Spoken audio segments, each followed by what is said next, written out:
Magandang araw sa inyong lahat. Nandito na naman kayo sa Balitang China, ang nag-iisang pugad ng katotohanan na may kasamang matalas na patama. Ngayong araw, pag-uusapan natin ang isang napakalaking teleserye na nagaganap ngayon sa mga pabrika sa Asia.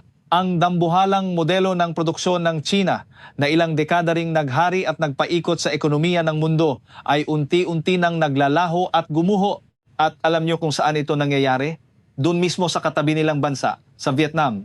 Ito ang realidad na pilit itinatago, ibinabaon sa limot at hinding-hindi nyo mapapanood sa mga balita sa loob ng China. Isang hindi inaasahang bangungot para sa mga negosyanteng Chino na nagakalang makakahanap sila ng paraiso sa ibayong dagat. Kamakailan lang, sunod-sunod ang dambuhalang welga ng mga manggagawa laban sa mga pabrikang pagmamay-ari ng mga insik sa iba't ibang panig ng Vietnam. Akala siguro ng mga boss na sino, ordinaryong away pagawaan lang ito na pwedeng daanin sa pananakot. Pero nagkamali sila. Ito ay isang makasaysayang engkwentro kung saan ang lumang sistema ng China na nabubuhay sa pambubusabos, kawalan ng karapatang pantao at barat na pasahod ay tuluyang sumasadsad at natatalo sa harap ng tunay na batas at dignidad ng mga manggagawa. Balikan natin ng kaunti ang mga detalye para mas lalo tayong matawa sa kanilang kamalasan. Noong huling bahagi ng Setyembre, doon sa probinsya ng Dong Thap sa timog na bahagi ng Vietnam, may isang malaking pabrika ng damit na pagmamay-ari ng mga Chino, ang South Vina Garment. Biglang nag-alsa ang mahigit 1,300 manggagawa rito. Sama-sama silang nag-boycott at ganap na itinigil ang trabaho sa loob ng 4 na araw. Ang mga makina na dating maingay ay biglang natahimik at ang pumalit ay ang nagkakaisang sigaw ng mga galit na manggagawa. Sa mga video na mabilis na kumalat sa TikTok at iba pang social media, kitang-kita ang tensyon sa pagitan ng mga amo at ng mga empleyado. May isang sinong supervisor doon na nakunan sa video na hawak ang kanyang ulo, mukhang litong-lito at parang maiiyak na habang nagsasalita. Sabi niya, 3 araw na raw ang nakakalipas pero ayaw pa ring makinig ng mga manggagawa. Ang nirereklamo raw ng mga Vietnamese ay masyadong mababa ang sweldo, kulang na kulang ang oras ng pahinga at masyadong marami at mahigpit ang mga patakaran sa loob ng pabrika. Kung sa loob ng China nangyari ang ganitong klaseng reklamo, paniguradong pagtatawanan lang ito ng mga management, tatawaging maarte o tamad ang mga manggagawa at agad na itatapon sa basurahan. Pero sadyang magkaiba ang kultura dahil ang mga manggagawa sa Vietnam ay may paninindigan. Diretsahan nilang sinabi sa mukha ng mga Chinong amo na hanggat hindi naayos sa mga isyong ito, hinding-hindi sila hahawak ng makina at walang babalik sa trabaho.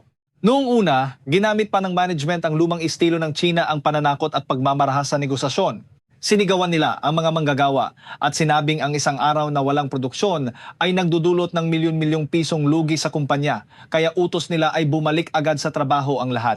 Pero ang akala nilang panakot ay parang langis na ibinuhos sa nagbabagang apoy. Lalong nagalit ang mga manggagawa. At ano ang naging resulta sa huli? Walang nagawa ang mga Chinong amo kundi ang itaas ang kanilang 2 kamay at sumuko ng lubusan. Matapos ang ilang araw na matinding tapatan, nakuha ng mga manggagawa ang mga kondisyon na parang panaginip lang para sa mga trabahador sa China. Nalimitahan ang oras ng pagtatrabaho sa 9 na oras sa umaga, maximum na 3 oras lang ang overtime sa gabi at ang pinakamatindi, ginawang mandatory ang walang trabaho tuwing Huwebes at Linggo. Sa industriya ng pagmamanupaktura, napakabihira ng ganitong karangyaan. Ang pabrikang ito na itinayo lang noong taong 2021 ay naging mitsa ng malaking usapan sa internet. Ang pinakamalaking kabalintunaan dito ay ang katotohanan na ang mga netizen mismo sa loob ng China ang pinakagulat at labis na nainggit sa nangyari. Habang nakatitig sila sa kanilang mga cellphone, nakita nila kung paano ipinaglaban at nakuha ng mga Vietnamese ang mga karapatang kailanman ay hindi nila matitikman sa sarili nilang bayan. Ang mga social media platform sa China ay napuno ng inggit at labis na kawalan ng pag-asa. May mga nag-comment pa na nagsabing, tignan nyo raw, ganyan ang totoong buhay dahil ang karapatan ay hindi hinihingi bilang limos sa gobyerno kundi ipinaglalaban at inaagaw. Sabi pa ng isang netizen, ang dahilan kung bakit talamak ang sistemang 996 sa China na nangangahulugang trabaho mula alas 9 ng umaga hanggang alas 9 ng gabi, 6 na araw sa isang linggo ay hindi dahil masipag ang mga Chino, kundi dahil ang gobyerno at ang mga kapitalista ay magkakampi para itumba at burahin sa lipunan ang sinumang maglakas loob na magprotesta. Dagdag pa ng mga netizen, kapag lumabas ka na raw sa China, wala nang papayag na magpaalipin sa ganyang uri ng trabaho. Binanatan din nila ang mga kumpanyang Chino na lumalabas ng bansa na sinasabing pakiusap naman, huwag nyo nang i-export ang inyong barbarong ugali. Magkaroon naman daw sila ng kaunting hiya at kung mahilig talaga silang mang-alipin ng kapwa, gawin na lang nila ito sa loob ng China at huwag nang magdamay ng ibang lahi sa kanilang impyerno. Ngunit hindi lang dyan nagtatapos ang kahihiyan ng mga kumpanyang Chino. May mas malala at mas masahol pang kwento na nagpapakita kung gaano kabulok ang sistema ng kanilang ekonomiya. Sa isang industrial park malapit sa Ho Chi Minh City, may isang kumpanya ng muebles na nagngangalang Liha Manufacturing Trading Company. Isang umaga, pagpasok ng mahigit 500 manggagawa, laking gulat nila nang makitang nakakadena at sarado ang dambuhalang gate ng pabrika. Ang mga sinong boss at manager ay naglahong parang bula. Ang presidente ng kumpanya ay tumakas sa kalagitnaan ng gabi, bitbit ang lahat ng pera. Nang simulan ng investigasyon ng mga otoridad, lumabas ang isang napakagandang kwento ng katangahan at kasakiman. Ang pabrikang ito ay itinayo noong taong 2018 at sa panlabas na anyo, mukhang maayos naman ang takbo ng negosyo. Ngunit ang totoo, ang Chinong presidente na kumikita buwan-buwan ng katumbas ng milyon-milyong piso ay may malaking sekreto. Ang lahat ng kinikita ng kumpanya ay personal niyang ipinambabayad sa kanyang bisyo sa sugal. Ang pondo na dapat ay para sa operasyon ng pabrika, ang mga bayad sa mga supplier, at higit sa lahat, ang sweldo na pinagpawisan ng mga lokal na manggagawa ay tuluyang naglaho sa mga lamesa ng kasino. Hawak na sana ang magagandang baraha, pero dahil sa maling diskarte, nauwi sa kabiguan. Ito ang perpektong halimbawa ng katapusan ng mga negosyanteng Sino na mabilis ngang yumaman pero tuluyan namang nawalan ng moralidad.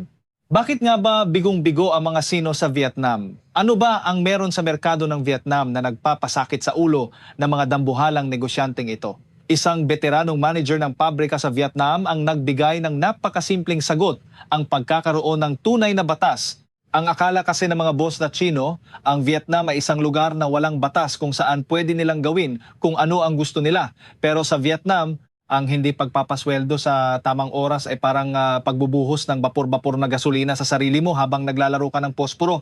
Napakahigpit ng batas sa paggawa sa Vietnam. Ang sweldo ay dapat ibigay bago o sa mismong araw ng ika-10 ng bawat buwan. Kung mahuhuli ito, kailangan ng mabigat na dahilan at formal na abiso sa mga manggagawa. Kapag binaliwala mo ito, sa loob lang ng ilang minuto ay magkakaisa ang mga manggagawa para magwelga.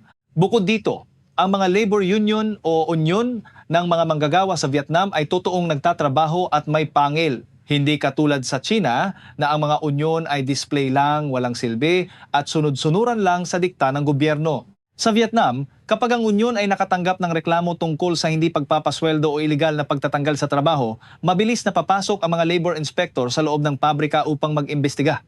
At sa pinakamalalang sitwasyon, pwede nitong tuluyang bawiin ang business license ng kumpanya. Ang mga Sinong negosyante na hindi nakakaintindi sa panganib ng batas na ito at gumagamit pa rin ng lumang kataga na kung ayaw mo sa trabaho, umalis ka dahil marami namang kapalit, ay unti-unting nagbibigti sa sarili nilang mga kamay. Ang alon ng paghihiganti ng mga manggagawa ay mabilis na kumalat sa buong bansa.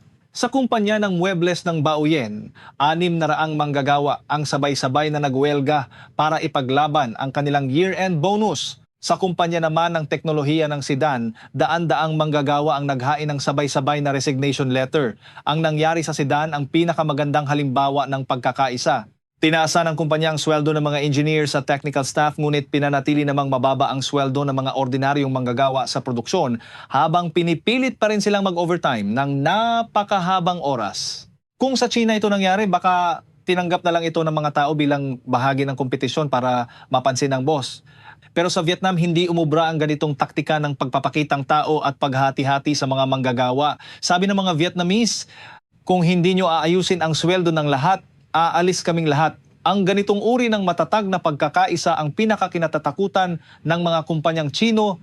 Noong Marso ng taong ito, nagkaroon ng higit na malalaking welga na nagpalumpo sa buong lungsod. Sa isang pabrika sa probinsya ng Dong Nai, 10,000 manggagawa ang nag-aklas. At sa isa pang pabrika ng sapatos sa probinsya ng Nam Dinh, 11,000 manggagawa naman ang huminto sa pagtatrabaho. Ang karamihan sa mga pabrikang ito ay lumipat lang sa Vietnam, galing sa mga kilalang industrial hubs ng China tulad ng Guangdong at Dongguan. Pero bakit nga ba nila itinataya ang kanilang yaman para lang lumipat sa Vietnam? Ang dahilan ay ang tatlong malalaking dagok na kinakaharap ng pagmamanupaktura sa loob ng China ngayon.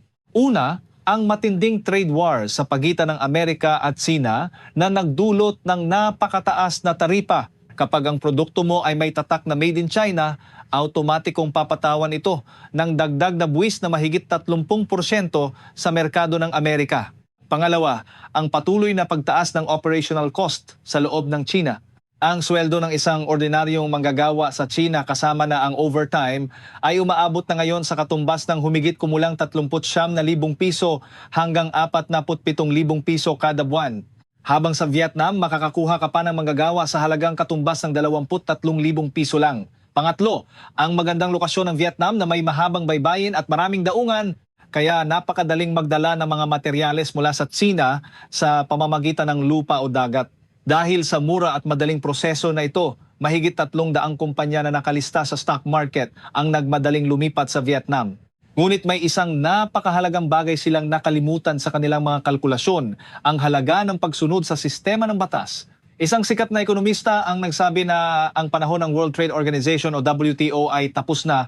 Ngayon, ang direksyon ng mundo ay patungo na sa mas matataas na uri ng kasunduan sa ekonomiya tulad ng CPTPP o Comprehensive and Progressive Agreement for Trans-Pacific Partnership. Ang tiket para makasali sa samahang ito ay hindi ang pagiging mura ng iyong produkto, kundi ang pagiging patas ng iyong sistema. Para makapasok sa CPTPP, kailangang dumaan sa napakahigpit na pamantayan sa paggawa tulad ng pagbabawal sa sapilitang pagtatrabaho at pagkilala sa mga independenteng unyon ng mga manggagawa. Tinanggap ng gobyerno ng Vietnam ang sakit ng reformang ito para sa ikauunlad ng kanilang ekonomiya dahil alam nila na kung patuloy nilang babaratin ang mga manggagawa, hinding-hindi lalaki ang kanilang lokal na merkado at habang buhay na lang silang magiging taga-assemble na may mababang sweldo. Kaya naman, nagpatupad sila ng sistema na nagpoprotekta sa karapatan at nagpapataas ng sweldo ng mga mamamayan. Samantala, ano naman ang ginagawa ng Sina? Hanggang ngayon, patuloy pa rin nilang sinusupil ang mga unyo ng manggagawa at pinapanatili ang mababang pasahod at mahabang oras ng trabaho para lang masabing mura ang kanilang mga produkto sa labas ng bansa. At ano ang naging resulta? Bagsak ang lokal na konsumo, nawalan ng pag-asa ang mga kabataan, at ang mga kumpanya ay unti-unti nang naglalayasan. Ang kaguluhang nangyayari ngayon sa mga pabrikang Chino sa Vietnam ay hindi lang isang simpleng kultural na hindi pagkakaunawaan. Ito ay isang malinaw na patunay na ang lumang modelo ng China na nagsasakripisyo ng buhay at karapatan ng tao para lang kumita ng pera ay hindi na pwedeng mabuhay sa makabagong sistema ng ekonomiya ng mundo. Ang panahon kung saan itinuturing lang na mga piyesa ng makina ang mga manggagawa ay tapos na. Ang mga negosyante at ang mga bansang hindi makakaunawa sa katotohanang ito ay walang magandang kinabukasan, ang mga tumatakas na presidente ng kumpanya, ang mga natahimik na pabrika ng China, at ang mga manggagawang Vietnamese na matapang na sumisigaw para sa kanilang karapatan, ito ang nagpapakita na ang dating dambuhalang kapangyarihan ng China ay unti-unti nang nagtatapos. Hanggang dito na lamang ang ulat mula sa Balitang China.